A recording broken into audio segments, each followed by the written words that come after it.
On est arrivé hier, Pekoudé. Donc on a commencé à faire les comptes, ok, les Pekoudim. On a fait un peu les comptes de tous les ustensiles du Mishkan. Combien ça coûtait, combien ça valait, l'or, l'argent, le guéra, le shekel. Donc on est arrivé ici à Pekoudé. Très bien. Donc on est arrivé ici au Chichi. Au Chichi. Lamed tête, Perek Lamed tête. Chazak. Perek Lamed tête, Pasuk Kavbet. Magnifique. Vayara cette meïla ephod. Donc on a dit qu'on allait faire le manteau du ephod, Maaseh Oreg, Kelil Techelet. Donc c'est un travail de tisserand qui était fait en laine d'azur. Donc on avait vu qu'il y avait un manteau de ephod. Le ephod, vous rappelez quoi l'ephod? Avec ce qu'ils ont les poignets, tu vois? Ouais, l'ephod c'était sur la salopette là.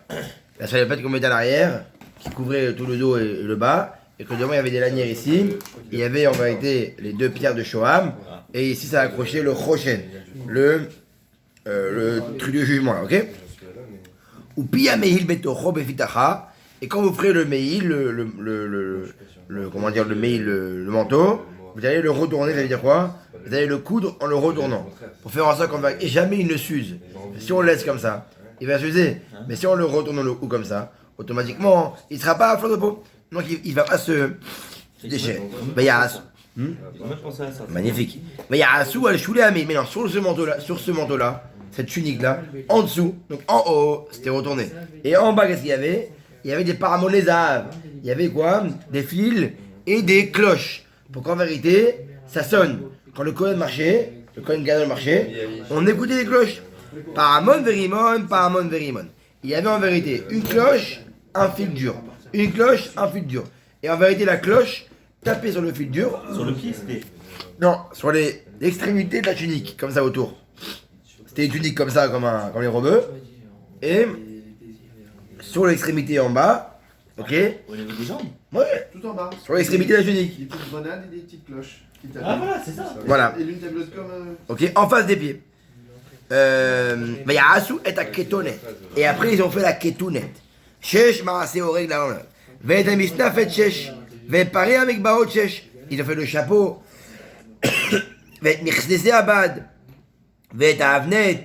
Et la ceinture qui était en lin, qui était en pourpre. Maaseh Rokem. Des œuvres d'artisans du tisserand. Kacher Tziva Hashem et Moshe, encore une fois, comme Hashem m'avait ordonné à Moshe. Ve'yassou et Tzitz. On se rappelle du Tzitz? C'était quoi le tzitz? C'était la plaque en or. La plaque en or qu'on mettait sur le front, ok, qui allait ici, et il y avait écrit Kodesh Hashem. Ve'yirtevu alav, mirta piturechot Hashem. Et ils écrivaient dessus, là, le nom de Kodesh Hashem. Vaïtnu alav petite techelet. Et pour l'accrocher, qu'est-ce qu'ils ont fait? Ils ont pris des fils de bleu azur, et ils l'ont accroché derrière, sur le chapeau. C'était costaud quand même. Ouais, c'était bien, c'était un... Voilà, Hazak. Batechal, C'est ce qu'on a nous aussi à l'envers. C'est-à-dire que ces deux films, ils sont. ça ressemble très bien, ça ressemble très bien. Batechel, kol la Mishkan, et après Dan, après avoir fait tout ça, ils ont fini tout le travail du Mishkan. Comme Moshe a demandé. Donc là, ils ont fini tout le travail. Maintenant, Vayaviou et à Mishkan. Et ils vont ramener le Mishkan. El Moshe, vers Moshe. Maintenant, ils ont fini Baruch Hashem, ok? Betzalel. On rappelle qui a construit Betzalel et Aholiab. Et tous les gens qui étaient sages de cœur, ok? Donc eux, ça y est, Baruch Hashem. Ils ont fini le travail. Maintenant, à qui ils ramènent le travail, évidemment? Pour le montrer, le maître d'œuvre, c'est qui? Le premier maître d'œuvre, c'est qui? Moshe Rabbeinu. On va montrer un peu les finitions. Qu'est-ce qu'il en pense? Il nous ramène tout. Merci au Rod des Hashim. Il lui ramène toutes les pots, et à Aaron Haedout, et à Shulchan, et au Kelav, et à Chemapanim, mais à Taror, et à Mizbach Hazav, et à Kalei Chatzer. Ok, donc là, jusqu'à Shishim, jusqu'à Shevi. Reprenez même Gimel. Cela, il répète tout ce qu'ils lui ont ramené. Ils lui ont ramené ça, ils lui ont ramené ça. Ils lui ont ramené le Aaron, ils lui ont ramené la menorah. Ils lui ont ramené les tentures, ils lui ont ramené les vêtements. Ils lui ont ramené le Aaron. Ils ont tout ramené à Moshe, ok? Pour en vérité, c'est la Kalipak. C'est pour en vérité vérifier, c'est le AMO. Pour vérifier quoi? Le maître d'œuvre. Pour vérifier en vérité, C'est lui qui valide. il valide. Pas sûr même Gimel. Vayar Moshe et Kol Amelacha. Et Moshe a vu tout le travail. Veine Asu Ota. Et voici. Salut Gabriel, bon voyage. Ici à Tova. Veine Asu Ota. Il va Oumen. Abina. Ah, il est parti, mais Michel aussi. Partenaire, ouais. Bah, au crachet, ils vont prier pour nous. Il part avec lui. Bah, au crachet.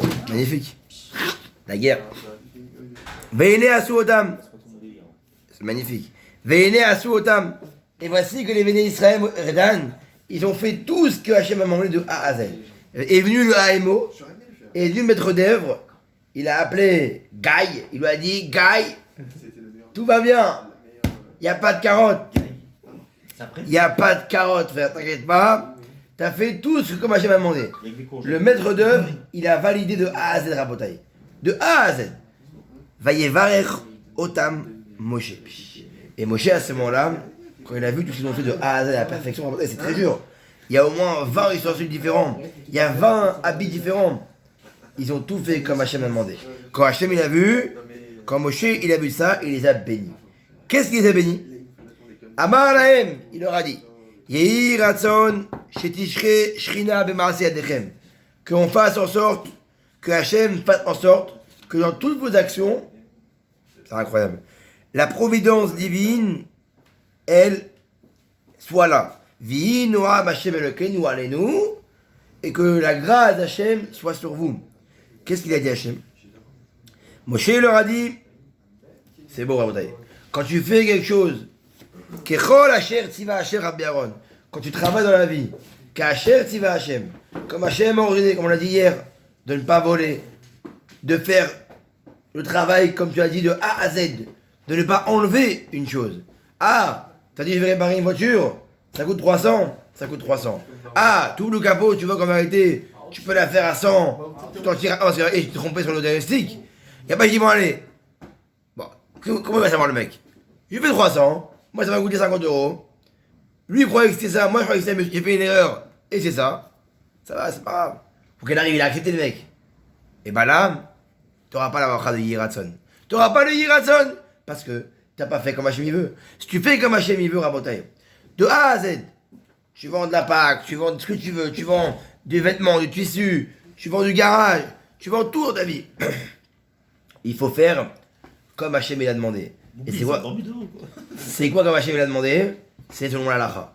Il faut vendre des choses dans la vie, travailler, et dans ce qu'on fait, être dans la lacha de A à Z. Parce que sinon, on rate une bracha qui est incroyable. Que la shrina elle réside dans chaque action de tes mains. Ça c'est une bracha que Moshe il a fait pour les juifs à ce moment-là, mais aussi pour les juifs en 2 générations. Ça c'est la foi en bataille. Ok, maintenant, très bien. On répète. On a fini le Mishkan, on a construit les vêtements. Betzalel, Aoliav, les gens Chachamlev, qui ont une sagesse du cœur, tout nickel. Tout a été fait en bonne et due forme. On peut valider ma Rénov. On peut, c'est bon. La demande de subvention, elle est acceptée. Tout est fait. Danou, On y va. on y va. La trace. Are you ready? Yeah. Maintenant, il faut faire ce qu'on appelle une inauguration du Mishkan. Il faut inaugurer cet endroit incroyable. Pour ça, Vaïdaber, Hachem et Moshe les morts. Hachem parle à Moshe en disant Beyom Ahodesh Arishon Behad Ahodesh. Voici Hachem dit à Moshe le premier Nissan.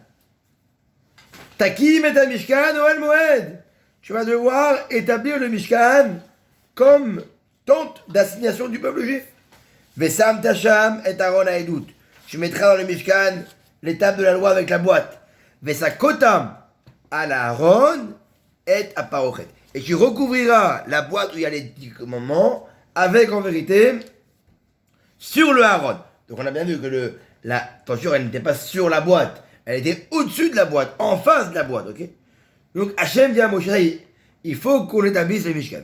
Ve'eveta et Ashulchan. Et tu vas ramener la table. Quelle table? Où il y avait les 12 les 12 pains. Handek. Ve'arta et Terko. Et tu vas l'établir, ok?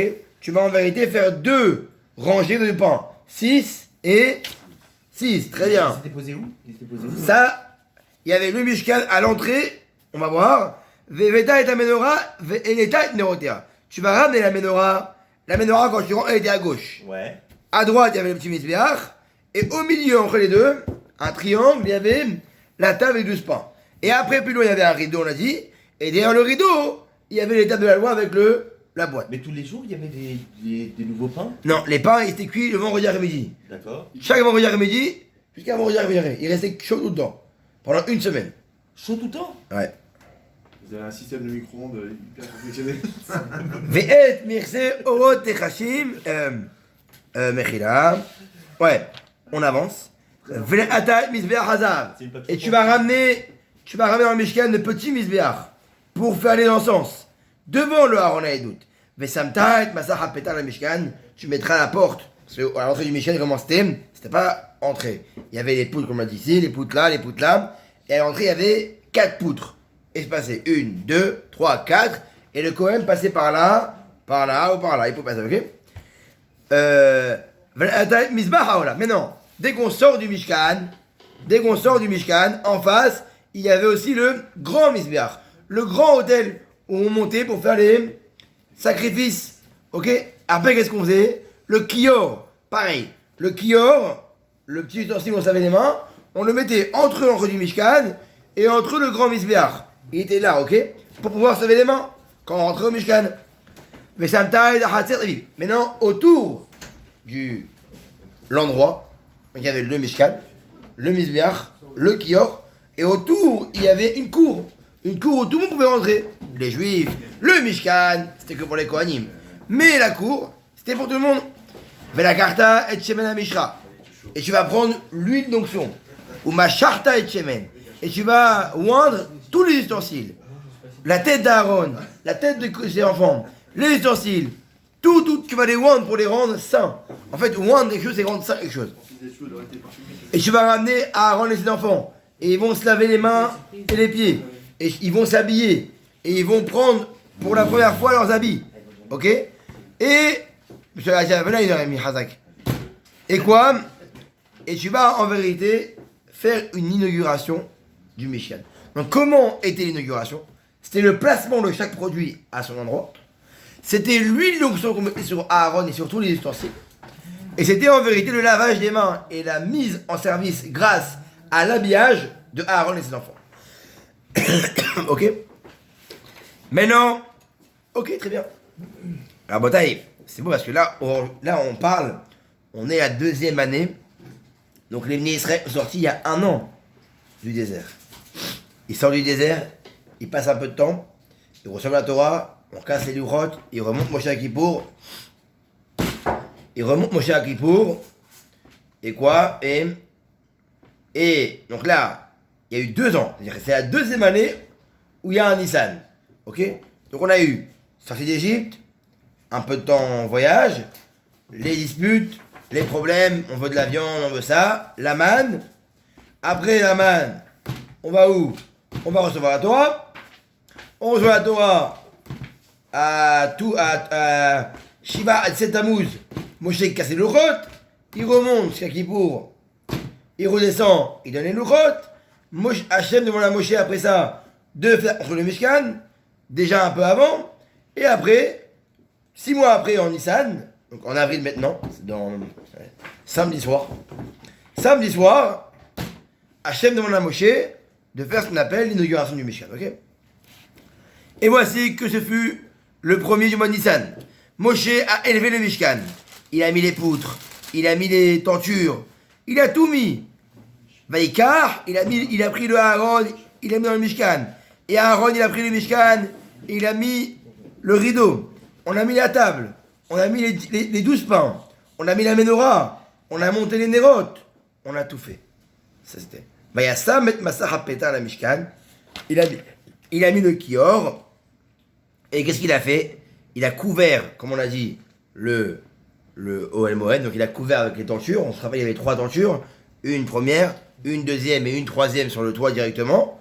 Et il a couvert toutes les tentures. Et à ce moment-là, Vayechas et Arnan et Ohel Moed. À ce moment-là, dès que c'était fini, dès qu'on a fait la cour, les poutres, les tentures, on a placé les objets, le grand hôtel, le kior, la table, les 12 pains, la menorah, les la menorah, le petit misbéach, la boîte des Aaron, tout le monde s'est habillé, tout le monde est prêt, et il y a un nuage qui est venu et qui a recouvert le Mishkan. Pour dire qu'en vérité, ça y est, Akadosh Baruch Hu, il réside sur le Mishkan. Mais lo yachol Moshe lavo el Moed. Et même Moshe ne pouvait pas aller dans ses tentes. C'est que Aaron qui pouvait aller. Ou ve'alot et alam al Mishkan. Et maintenant, comment les bénis Israël savaient qu'en vérité il fallait y corps? Parce que, on rappelle le rabotaï, c'était un Mishkan qui était montable, démontable. À quel moment les Juifs savaient qu'il fallait partir? Let's go. C'était le moment où il n'y avait plus le nuage. Le nuage, quand il était là-bas, c'est bon, on reste là, on campe, on fait la vie, etc. Mais quand le nuage n'est plus là-bas sur le Mishkan, ça veut dire qu'on doit partir. Qui a anal Hashem à la Mishkan yomam. Parce que ce nuage-là, il était tous les jours. Laïla bo l'éné kol Israël bechol maasehem. Il était en vérité aux yeux des bénis Israël dans chacun de leurs voyages. Ce Mishkan-là, il était là. Et donc chaque endroit où les bénis Israël s'arrêtaient et campaient, il y avait là-bas cette colonne de nuée. Chazak ou Baruch. On a fini la paracha. Vayakel.